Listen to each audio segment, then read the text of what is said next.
High, good morning বন্ধুরা। তোমরা জানি এখন সবাই ঘুমোচ্ছ। এখন ভোর 4:30 বাজে। আমি রান্না করছি, কারণ মেয়ে একটু সকাল সকাল বের হয়ে যাচ্ছে। তোমরা সবাই জেনে গেছো যারা যারা দেখছো। তো আমি রাঁধছি বোয়াল মাছ। তো বোয়াল মাছটা দিয়ে রেখেছি, নিয়ে এসেছি। বোয়াল মাছটা ভাজা করা হয়ে গেছে। দেখো বোয়াল মাছটা বড় বড় পিস ভাজা করা হয়ে গেছে, নুন হলুদ দিয়ে ভালো করে ভাজা করা হয়ে গেছে। বোয়াল মাছ জিনিসটা একটু মাখা মাখা খেলেই ভালো লাগে। বোয়াল মাছটা এরকম একটু ঝাল, যারা কম ঝাল খায় তো কম ঝাল দেবে, কিন্তু ঝাল না হলে এটা একটু কাঁচা লঙ্কা দিয়ে একটু ঝাল ঝাল হলেই ভালো লাগে। আর যারা ঝাল খায় না ওরা কম খাবে, সেরকম ব্যাপার না। রান্না করতে হলে তাহলে কাঁচা লঙ্কা কিনে রেখে দেবে ঘরের ছোটরা যদি কম ঝাল খায়। তো এটার মধ্যে একটা এরকম বড় সাইজের একটা পেঁয়াজ আর 1 কোয়া রসুন দিয়েছি, একটু আদা দিয়েছি, আর বড় চামচের 1 চামচ জিরের গুঁড়ো, ধনের গুঁড়ো। আর আমি একটু ঝাল ঝাল করবো বোয়াল মাছটা, তার জন্য আমি একটা চামচ লাল লঙ্কার গুঁড়ো দিয়েছি, আর পরিমাণ মতো নুন দিয়েছি। হ্যাঁ, এখন তেলটা আমি গরম বসিয়ে দিয়েছি। তেলটা গরম হয়ে গেছে। সাদা তেলও করতে পারবে, লাল তেলও করতে পারবে। তো আমি সর্ষের তেলে লাল তেলেই করছি, বোয়াল মাছটা সে টেস্টি হবে। আমি এটা অন্য কিছু আর পুরো দেবো না, এটা আমি তেলে দিয়ে দিচ্ছি। এমনিতে শর্টকাট, কিন্তু এরকম ভাবে করলে এরকম কিছু না, মশলা সবাই জানা মশলা টেস্ট হবে খেতে। এটার সঙ্গে আলুটা তো সব মানাবে না, কিছু মানাবে না। এটা খালি খালি না সবজি বানাবো, ভালোভাবে কষাবো। বোয়াল মাছটা খালি খালি রান্না করে দেখবে, আর ধনে পাতা দেবো ভালোভাবে।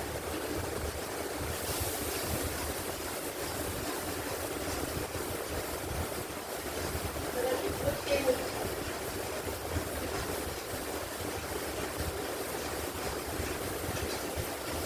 ভালোভাবে কষিয়ে নিচ্ছি।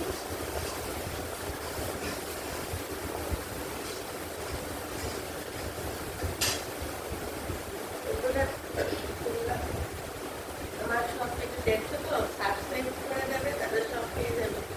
আমি মানে মাছের ঝোল, মাংস, সবজি, শাক সব কিছুই করছি। মানে নানা রকমের শাক টাক থেকে তোমরা জানতে চাও কি কি শাক, শাকে গুঁড়ো দিয়ে কুচি কুচি মূসর সব রসুন দিয়ে আমি কুচি করছি, সেগুলো দেখতে পাবে। নাহলে তোমরা সাবস্ক্রাইব করে দিবি।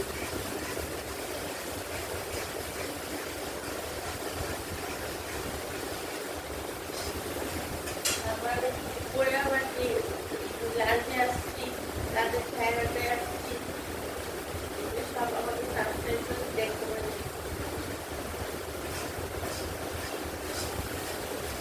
এখন তেল ছেড়ে দিয়েছে, এখন আমি ঝোলটা দিয়ে দেবো।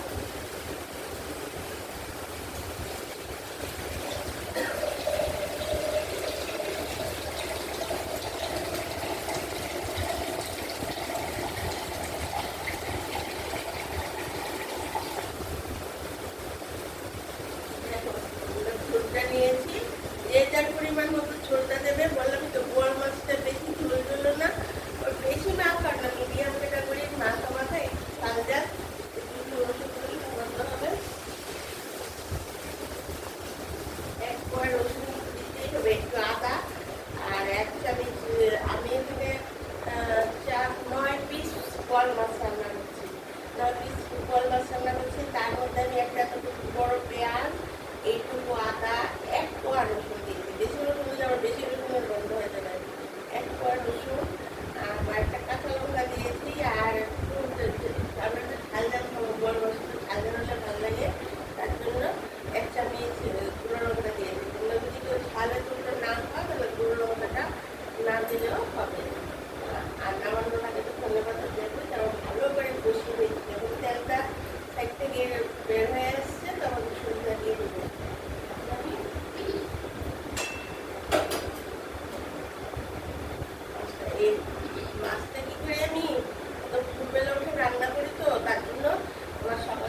মাছটা, কারণ বরফ ভালো করে না গেলে মাছ কিন্তু যদি তোমরা এমনিতে যে মাছ রান্না করে নাও তো সঙ্গে সঙ্গে খুবই ভালো। আর যদি কেউ ফ্রিজে রেখে মনে করো মাছটা রান্না করবে বা কাজের লোককে দিয়ে বা কাউকে দিয়ে রান্না করাবে, তখন সবসময় করবে মাছটা যেন বরফে যে চুবিয়ে রাখছে তার জন্য মাছটা যেন একদম ঠিকঠাকভাবে একদম বরফ সহকারে মাছ বেঁধে নিলে সেই মাছ টেস্টি হয় না। জন্য রাতেই আমি মাছটাকে ভিজিয়ে রেখে ভালো করে ভেজে রেখে দিই। সকালে উঠে তাহলে আমার রান্নাটা তাড়াতাড়ি হয়ে যায়।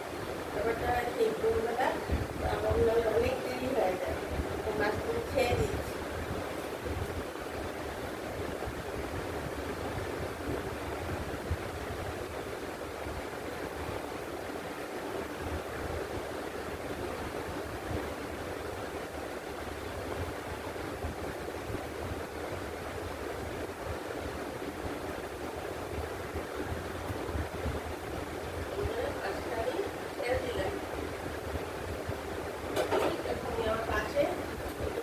বসিয়ে দিয়েছি অল্প করে মেয়ের জন্য।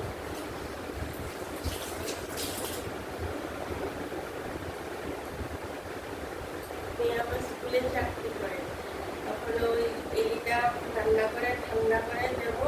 সেই সকালে 7:30 যাবে, তারপরেও এইটা খাবে 12টা, তারপরে রান্না হবার ঠান্ডা রান্না করে তারপর টিফিন বক্সে বেড়ে দেবো।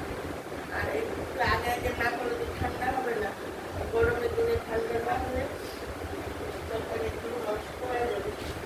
এখন আমি ধনে পাতাটা দেবো।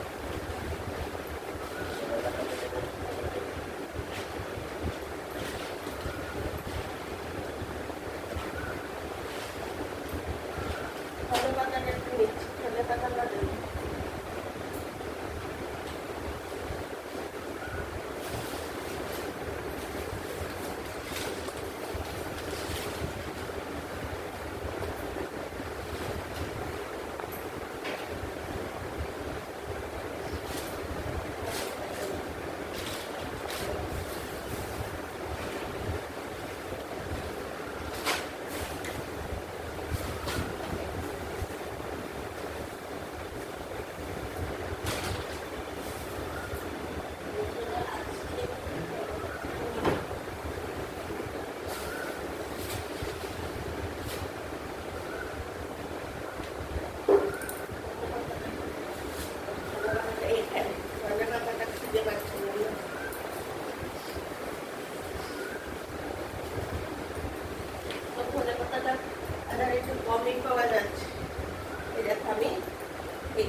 মাছের ঝোল, ঝাল ঝাল ধনেপাতা দিয়ে বোয়াল মাছের ঝোল হয়ে গেছে। তোমাদের যদি পছন্দ হয় এভাবে করে খেয়ে দেখবে, ভালো লাগবে।